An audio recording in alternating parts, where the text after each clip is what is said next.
Hi guys, welcome back to NB Learning. Today we are going to discuss about electrostatic precipitator. In short, we call it as ESP.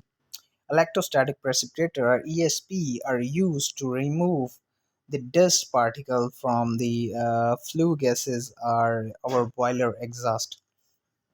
Purpose of using ESP is to remove the objectionable matter in the dust flue gases like SO2, SOx, NOx, and PM2.5.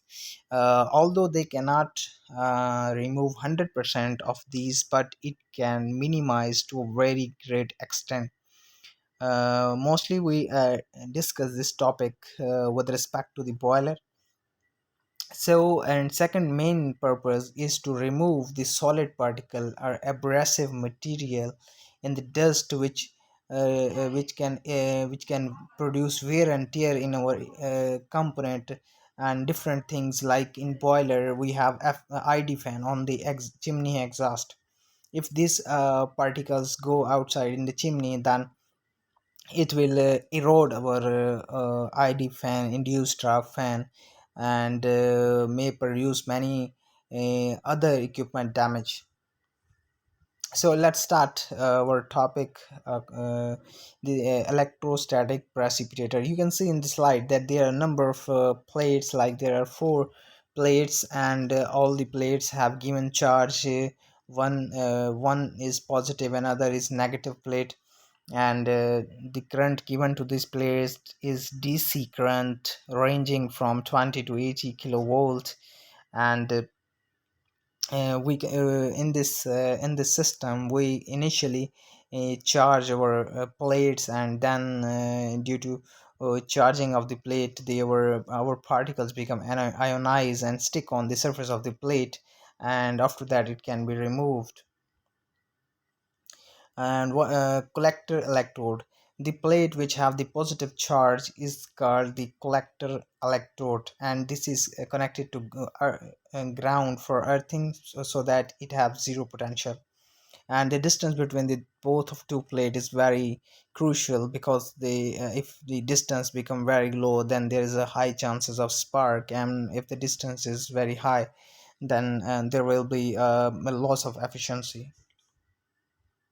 Next, we can see that these plates are always inside a casing and a hopper, which is used to collect the dust particles after when we clean the electrostatic precipitator, or during continuous process, the dust is collected from the hoppers. So, the working principle of electrostatic precipitator is divided into four steps. The first step is corona generation. Corona generation means when high voltages, high DC volts are given to the plates, then the particles become ionized and produce a blue luminous glow, which is called the corona. So this is the first step of ESP process. Second one is the charging. When negative ion travel toward positive electrodes collecting plate, the negative charge get attached to the dust particle, and thus the dust particle are electrically charged. The particles pass from the plates, become charged, and then then the positive ions collected on the negative plate, and the negative ions collect on the positive plate. After that, they can remove from hopper. So now we discuss about the types of ESP. There are two types of ESP. First one is dry. And the dry ESP, the particles are removed from the surface of the ESP by vibrating the plates. When the plates become vibrate, then the sticking particles on the surface of the plate become separate. While the second type is wet type ESP. The wet type ESP, in this, water is used for the cleaning of the plates, and this is a very good and effective method of using ESP. Now we discuss about the advantages of ESP. Advantages of ESP is that it can remove very fine and small particles, like unlike the cyclone separator, which is not efficient in the removal of fine particles. Particles smaller than 5 micron means that the mechanical separator or centrifugal separator only can remove the particle which have the size greater than 5 micron, while the ESP can remove the particle size from 0.01 micron to 1 micron, and they have 99% efficiency, and they can be used at a very high temperature ranges. Now we discuss about the disadvantages of ESP.